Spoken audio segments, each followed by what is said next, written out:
Ya, mari Bapak dan Ibu, saudara sedamai yang berbahagia, kita merangkapkan kedua telapak tangan kita di depan dada, seraya menghormat Guru Agung kita, Sang Buddha Tathagata. Namo Tassa Bhagavato Arahato Sama Sambuddhassa. Namo Tassa Bhagavato Arahato Sama Sambuddhassa. Namo Tassa Bhagavato Arahato Sama Sambuddhassa. Dhamma cari sucaritam na'am tucaritam cari. Dhamma cari sukham seti asmi loke param hijati. Hendaklah seseorang hidup sesuai dengan dhamma dan tak menempuh cara-cara jahat. Siapapun seseorang yang hidup sesuai dengan dhamma akan berbahagia di alam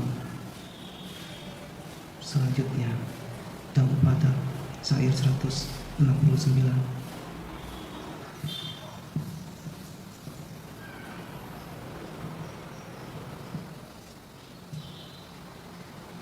Bapak dan Ibu, saudari sedama yang berbahagia, terimalah salam dari saya, Swati Hontu Namo Buddhaya. Pada kesempatan hari ini merupakan hari yang berkah bagi kita, yang dimana kita bisa bersama-sama dalam rangka melakukan kegiatan puja bakti di wihara Dharma Sukha. Ya, walaupun dalam penyampaian ini kita tidak secara langsung bertatapan mata,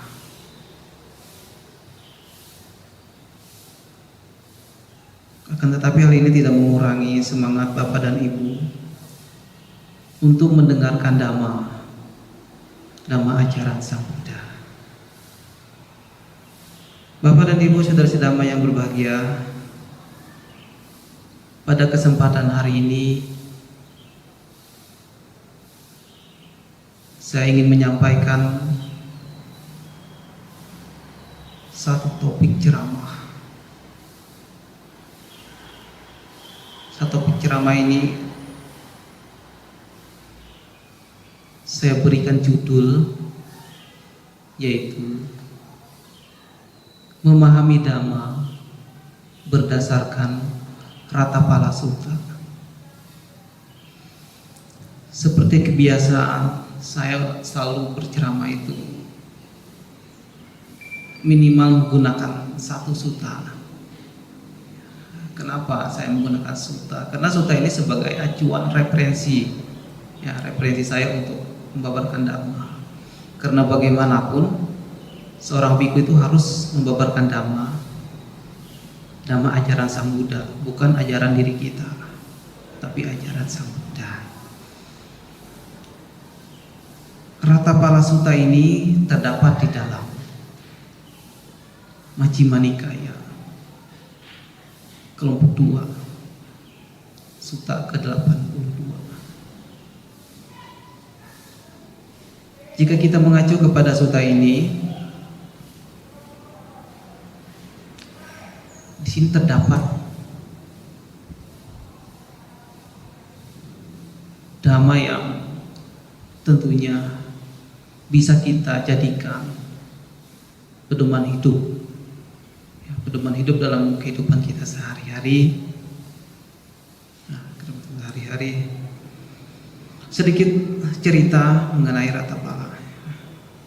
Ratapala ini adalah seorang anak kepala suku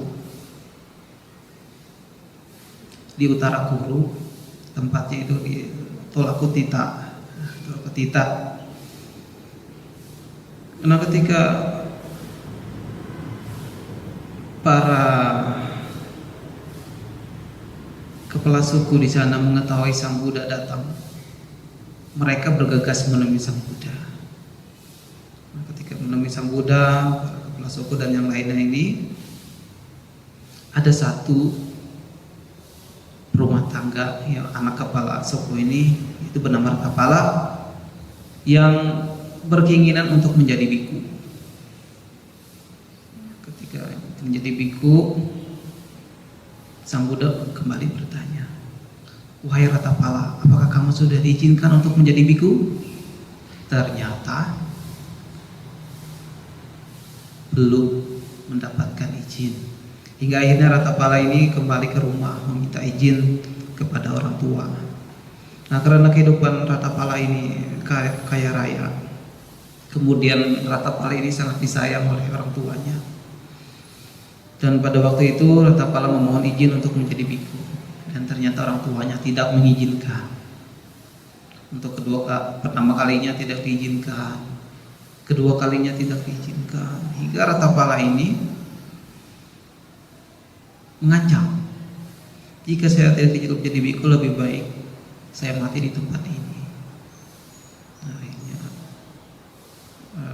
keluarganya ini menyuruh teman-temannya untuk menasihati Ratapala agar tidak menjadi biku. Tetapi karena sifat Ratapala ini memang benar-benar kuat untuk menjadi biku, akhirnya ketiga kalinya ini diizinkan dengan syarat ketika menjadi biku Ratapalanya harus pulang. Nah, singkat cerita, Ratapala pun menjadi seorang biku. Ketika menjadi biku menjadi arahat. Ketika menjadi arahat, Ratapala kembali ke rumah. Ketika sampai rumah berpindah patah, ternyata ayah Ratapala ini tidak memberikan sedikit pun makanan kepada Ratapala. Tidak memberikan sedikit makanan.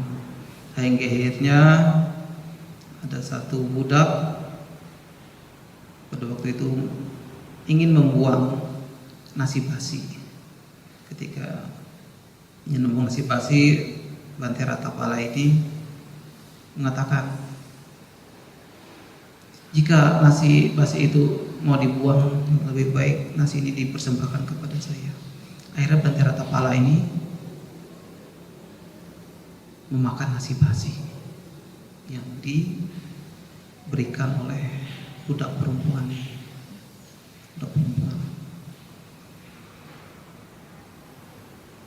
Hingga akhirnya ketika itu ayah ini melihat bahwa Ratapala ini makan nasi basi. Ketika nasi basi, dia merasa kasihan. Kemudian ayahnya ini mengundang pada esokan harinya. Ketika esokan harinya, rumah dibersihkan, harta-harta ditumpuk di depan ruangan tempat makan. Demi apa? Agar si Ratapala ini kembali menjadi kehidupan rumah tangga. Akan tetapi karena Ratapala sudah tidak tergiur dengan harta kekayaan, hal tersebut tidak membuat Ratapala goyah untuk kembali menjadi berumah tangga.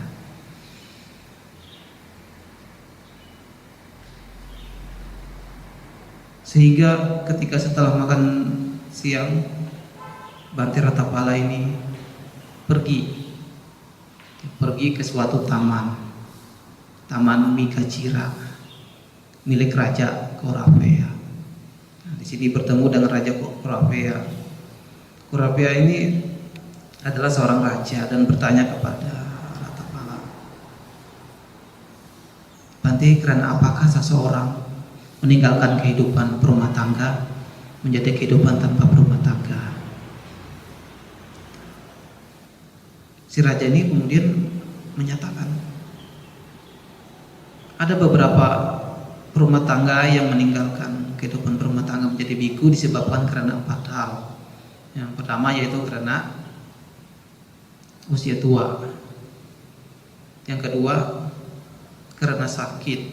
Yang ketiga karena kehilangan kekayaan. Dan keempat karena kehilangan sanak saudara. Karena alasan 4 inilah seseorang meninggalkan kehidupan berumah tangga. Tetapi Bhante Ratnapala tidak demikian. Nah, kemudian Raja Prape ini bertanya, apa yang membuat seseorang yang menjadi petapa, apakah penyebabnya? Dan Bhante Ratnapala menyatakan ada 4 ringkasan dhamma yang telah dibabarkan oleh Sang Buddha sehingga saya menjadi seorang petapa. Nah, ini adalah bagian yang penting ya yang ingin saya sampaikan. Jadi 4 ringkasan dhamma inilah nantinya saya akan jelaskan satu persatu.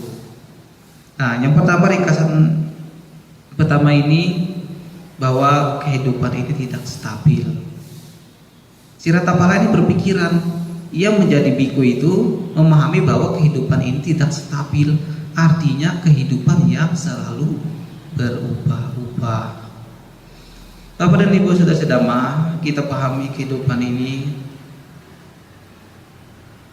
bahwa kita sebagai manusia sudah pasti mengalami proses, dari proses anak-anak, remaja, dewasa, sampai menjadi tua. Hal ini menjadi renungan bagi kita semua. Kita pun yang muda suatu saat akan menjadi tua. Yang dulunya masih muda suka berdandan, kemudian wajahnya dipolis, di make up, rambutnya digaya seperti artis Korea, yang giginya tidak rata kemudian dikasih pagar biar rata, biar kelihatan keren banget, biar giginya itu ketika tersenyum bisa keluar kawat gigi atau pagar gigi. Nah, istilahnya itu behel, biar kelihatan keren banget. Tetapi ketika udah mencapai usia 60 sampai 50, tubuh yang dulunya indah mulai keriput. Yang giginya dulu rata, rapi, sekarang menjadi ompong. Bahkan yang ompong bisa diganti gigi palsu. Jika tidak gigi palsu yang seperti biasa, kemudian gigi palsu, seperti emas. Ya. Zaman dulu memang ada, ketika orang tua giginya sudah ompong, dia ganti tidak tanggung-tanggung, gantinya tuh gigi emas. Jadi kalau kena sinar matahari, bisa langsung keluar cahaya. Nah, jadi kita pahami bahwa ketika kita bangga dengan kehidupan kita yang masih muda, tetapi sadar, ingatlah masa tua kita juga akan tiba. Ya, kecuali kematian masih muda, tetapi kita masih hidup sampai usia tua, kita akan merasakan kesakitan, mulai kesemutan, ya, kesemutan dan sebagainya. Nah, ini ketika usia tua kita harus memiliki bekal. Ya, jadi ketika usia tua, dari muda memiliki bekal, tua juga harus memiliki bekal. Ya, persiapan untuk kehidupan yang akan datang. Ya, bukan karena tua Anda tidak bisa berbuat baik, tapi justru tua Anda masih bisa berbuat baik. Ya, walaupun Anda di rumah dan dimanapun Anda bisa mendengar ceramah online dan sebagainya, itu juga bagian dari kebajikan. Nah, ini adalah kita pahami kehidupan ini selalu berubah, tidak kekal. Apapun diri kita, apapun yang kita miliki, semuanya pasti akan berubah dan kita akan mengalaminya. Nah, yang kedua, bahwa kehidupan ini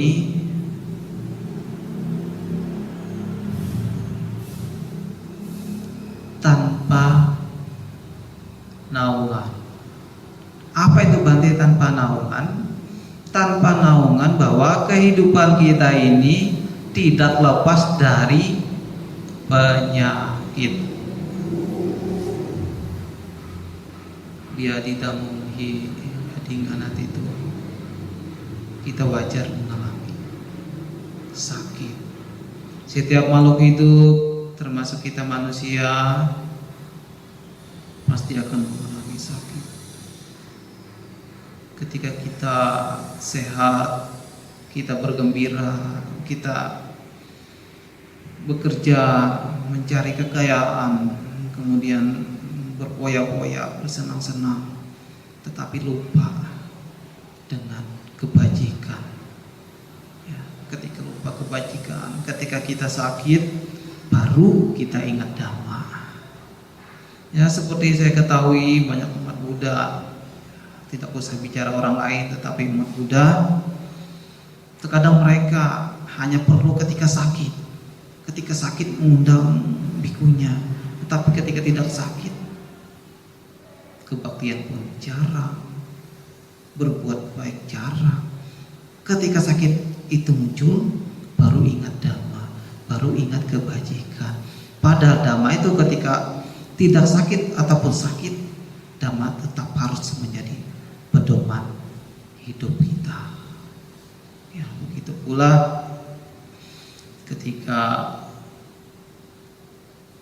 hari-hari besar, kemudian mengundang bikunya untuk pemberkahan pernikahan. Ketika ditanya, sudah berapa kali ke wihara? Ternyata ke wihara baru kali ini Bante, ketika mau pemberkahan, ketika mau pemberkatan. Juga kita pahami bahwa janganlah ketika kita susah, ketika kita perlu, baru kita ingat kebajikan.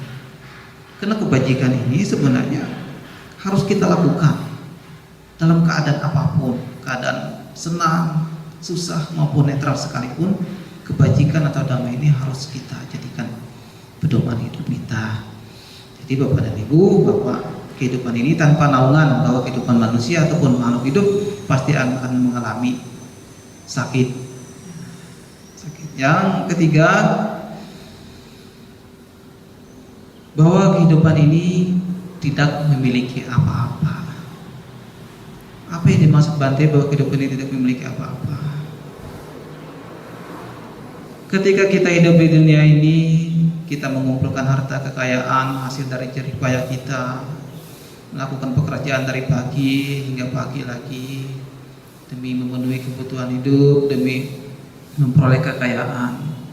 Tetapi ketika kita meninggal, ketika kita mati, lahir kembali, apakah harta itu kita bawa?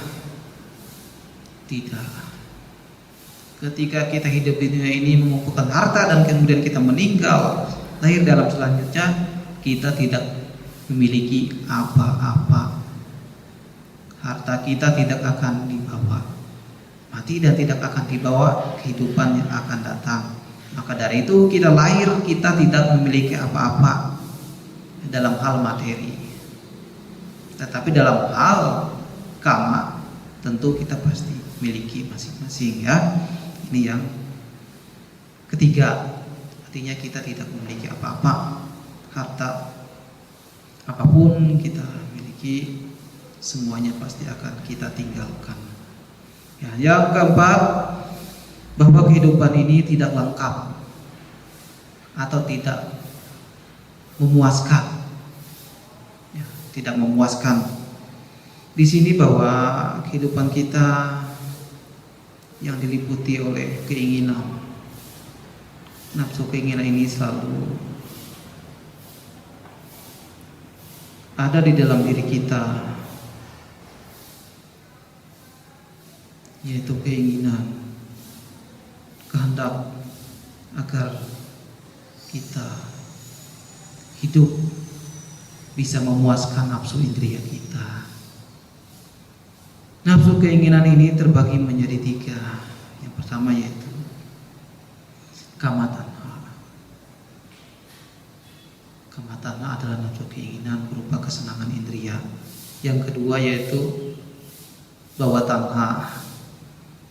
Nafsu keinginan berupa kemenjadian. Kemenjadian di sini adalah berupa munculan diri, seperti kita ingin dikenal, ingin dihormati, ingin disayang, ingin dipandang orang, ingin terkenal, termasuk adalah bagian dari bawa tanha, termasuk ego, termasuk menyatakan aku, ini diriku paling hebat, paling bagus, paling pintar dan sebagainya. Ini adalah bagian dari bawa tanha. Dan yang ketiga adalah wibawa tanha, yaitu nafsu keinginan berupa pelenyapan terhadap diri. Nah, yang ketiga ini adalah seseorang yang berpandangan bahwa kehidupan hanya sekali. Ya, ketika ia merasa menderita, kemudian ia berpikir lebih baik saya mati. Nanti ujung-ujungnya pasti di dalam surga. Ini justru pandangan salah. Pandangan salah. Mau menganggap kehidupan ini hanya sekali saja. Tapi kehidupan ini adalah di dalam agama Buddha berulang kali. Ya, berulang kali dalam kehidupan kita. Nah, karena inilah Bapak dan Ibu, Ratapala menyatakan ingin menjadi biku. Ya, karena memahami bahwa kehidupan tidak stabil. Kehidupan tanpa naungan. Kehidupan tidak memiliki apa-apa. Kehidupan tidak lengkap dan tidak terpuaskan. Artinya yang keempat ini adalah kehidupan kita tidak memuaskan. Karena bagaimanapun setiap manusia tentunya memiliki banyak keinginan. Semakin banyak keinginan, semakin banyak penderitaan. Tetapi sedikit keinginan, maka sedikit penderitaan. Ya, sebagai kesimpulannya, marilah kita jadikan Dhamma ini, ajaran Sang Buddha, sebagai motivasi kita, sebagai renungan kita. Kita memahami bahwa keempat ini akan ada di dalam kehidupan ini. Yang harus kita lakukan di sini adalah yaitu dengan mengembangkan, mempraktekkan Dhamma dalam kehidupan sehari-hari. Sekian yang bisa saya sampaikan. Semoga kita selalu maju di dalam Dhamma. Sabe sata puatu sukitata. Semoga semua makhluk hidup berbahagia.